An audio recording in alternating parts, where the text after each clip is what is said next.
Welcome to the 10 and 10 podcast. I am your host, Joseph James. Today I have with me Michelle Petrowski, who is a certified financial planner with a specialty in divorce, which personally I think is brilliant. That is, I mean, when I read your bio, and I'm not going to be able to even say even a quarter or 10% of all the incredible things that you've done. You've been on everything. So I'm just going to open it up to you kind of telling us, how did you decide to get where you are today, and what made you want to specialize in divorce of all things?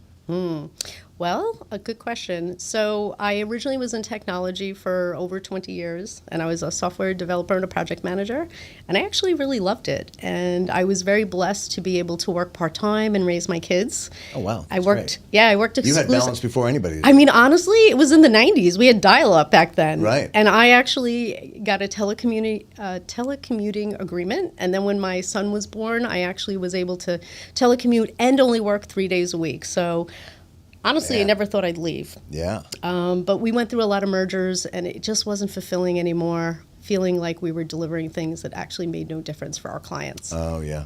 Yeah. So interestingly, around the same time, my husband at the time was leaving JP Morgan, and he had a pension and a 401k. We had to figure out what to do with that. And so we went to see a financial planner. And after meeting with her, he said to me, "Well, you've been looking to do something else. I think you could do what she does. You're like smarter than she is." Honestly, he did say that. He's like, and I think this would be a really good career path. So I, looked into it, and I actually transitioned probably when I was about 40, went back to school midlife to become a planner. And, delivering something that makes a difference is really important to me. As far as the divorce thing, shortly after I became a planner, my husband announced that he would like to have a divorce. Oh, my gosh. Not a smart move, considering he already said that you were smart. And it was really that experience and that loss of like $200,000 of family wealth and the game playing, which we kind of touched upon, that goes on, that really led me down that path to become a CDFA and work with folks around divorce, because I really wanted them to have a different experience than we did. Yeah. Something that leaves them feeling confident that when they both walk away from the table, like they're going to be okay 20, 30 years into the future. Yeah, and I mean, that it's so important, and it's really common sense, and let's just caveat out. What we are about to talk about has nothing to do with if you are going through a divorce with a narcissist, a sociopath. Those are specialized situations, and they're going to fight till the day is done, right? I would agree. We're not talking about those. But for the majority of people that just realize, you know what, I don't want to do life with you anymore, right? You could do the normal route of through the courts and spend so much of your money and your child's future and maybe their college funds and so on and so forth, only to end back up where one of you probably ran out of money, and then you're forced to come up with an agreement you could have done in the beginning. Yeah. So meeting with someone like you, I think, is so invaluable. And I wish everybody, because I didn't get to go through it this way. I went through it the way you went through it. Yeah. Unfortunately, and in the end, we wound up with almost the exact same agreement that him and I had created in the beginning with a mediator for $1,800. And now, 2 years later, a lot of anguish for our kids. Yeah. And all of us. Emotional, financial. I mean, forget about it. You know? It's definitely not something that you wish upon somebody, to be honest, even your worst enemy. I think it's terrific. It's like you're working in the financial world, which, can so often be demonized, and it's almost like you're taking this superpower and coming to the rescue of people who don't even realize that they need it. Interesting. I like that. Yeah.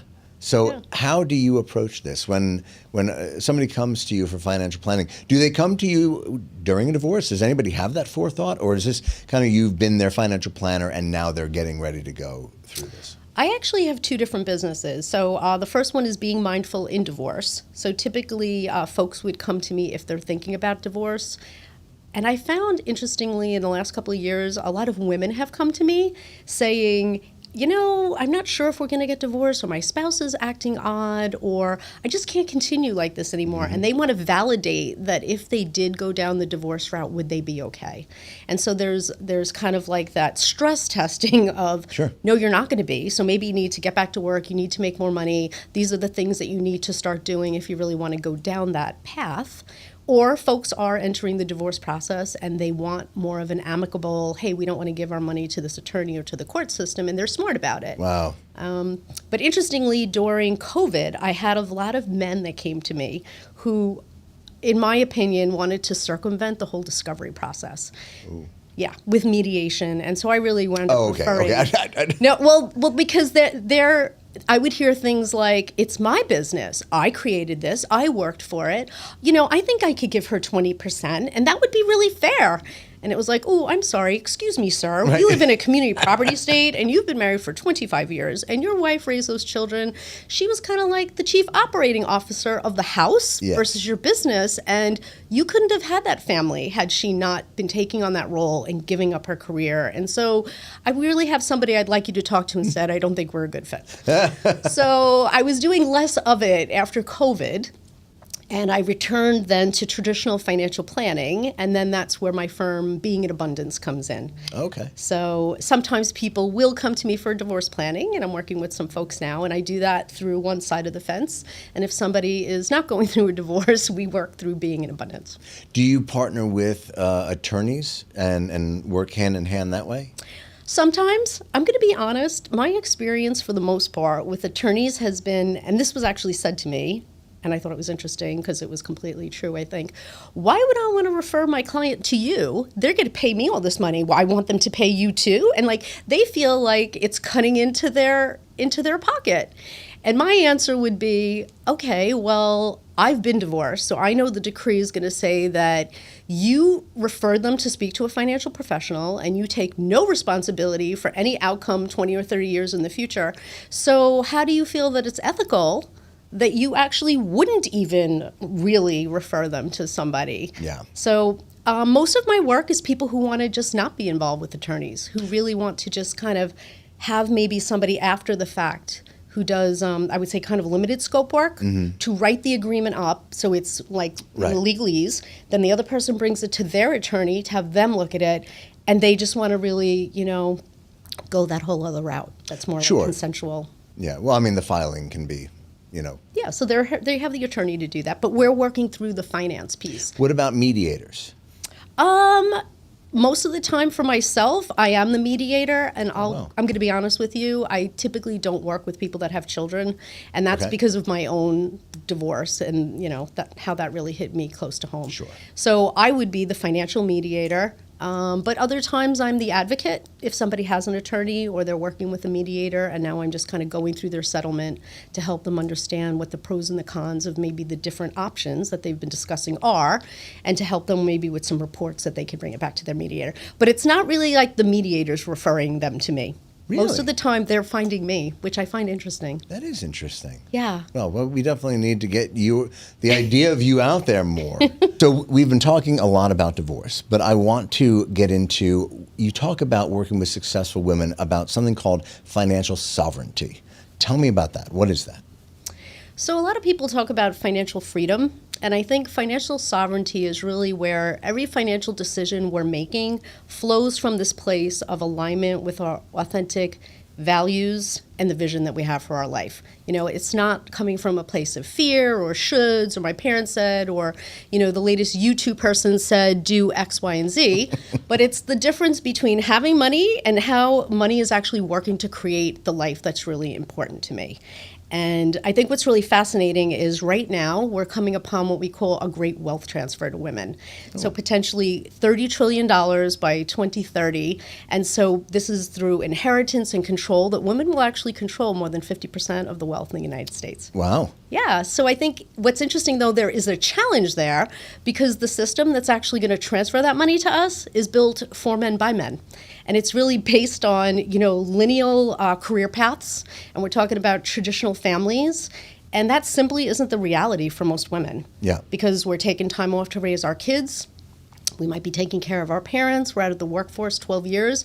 We live longer and we need more money. And so financial sovereignty is really that place where we can align how is my money working for me to create that life. And Stephen Brody, he's somebody in financial life planning. He says, what's the return on life, not the return on value? Ooh. Yeah, so it's kind of like, not am I doing it right, but is it really serving me? And having that intuitive connection with what are the things that are really important to me, and am I making my choices from a place of there? What defines a good referral for you then? What type of woman? Is this every type of woman? Is this specifically business women? So for me, I work with a lot of women who are in what I call the high earner cycle of pursuit, where we're chasing, we're accumulating, we're earning, we're looking to have more things to help us feel successful, confident. There's like this financial restlessness where you wake up at 3 o'clock in the morning and you're like, oh, I make good money, I'm saving, I'm doing all the right things, but why am I still waking up at 3 o'clock in the morning and I don't feel secure? And that's really like where on paper you look successful, but it's not really translating into peace of mind. And that was kind of even my own story.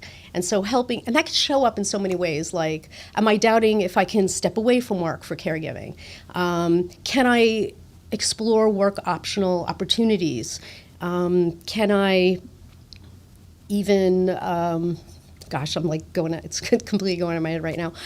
It could be where I'm putting the needs of my family and everybody else above myself because I'm trying to do what I'm told is the right thing. And then in the end, I'm not really being true to myself about what's really important. So at what point in a journey or age, part of life, should somebody reach out to you to talk about this? It could really be anything. It could be, a woman starting her first career and now all of a sudden she has all these opportunities and she's not sure what to do with them. She's making $150,000, but she has low expenses, and we don't want to just keep raising our bar in life, if we will, to spend as much as we're making. How can she set herself up for success and say, well, maybe I want to retire by the time I'm 50. How do I make that happen? Or maybe I want to buy that house, or maybe I don't.